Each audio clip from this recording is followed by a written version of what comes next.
Hi Anil Nair here. Algebra previous year question ని solve చేసే ప్రయత్నం చేద్దాం. క్వశ్చన్ లో ఏముందంటే a plus B is equal to 2c ఉంది. ఈ 2cని నేను c ప్లస్ సిగా రాసుకుంటే a plus B is equal to 2c అంటే c ప్లస్ సి. ఒక c లెఫ్ట్ సైడ్ వెళ్తే a minus C is equal to c minus B. Sir ఎందుకు sir ఇలా రాసుకున్నారు? క్వశ్చన్ లో మనకు a స్క్వేర్ మైనస్ 2ac కనబడుతుంది కాబట్టి రెండు వైపులా వర్గం చేస్తున్నాను. స్క్వయరింగ్ ఆన్ బోత్ ద సైడ్స్. రెండు వైపులా వర్గం చేస్తే ఏమవుతుందో చూడండి sir.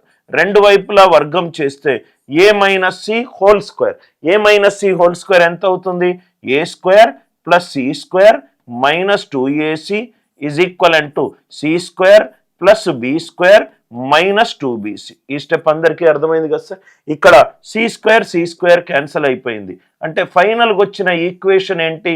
a square minus 2ac is equal to B square minus 2bc. ఈ ఈక్వేషన్ ఏ ఆన్సర్ ఆప్షన్లో మ్యాచ్ అవుతుంది? రెండో ఆన్సర్ ఆప్షన్లో a square minus 2ac is equal to B square minus 2bc ఇక్కడ మ్యాచ్ అవుతుంది. కాబట్టి ఈ క్వశ్చన్కి ఆన్సర్ ఎంత? Option B. అందరికీ లాజిక్ క్లియర్ అయింది అనుకుంటా. 2cని సి ప్లస్ సి రాసుకుంటే చాలు సార్, మనకు ఫైనల్ ఈక్వేషన్ వస్తుంది.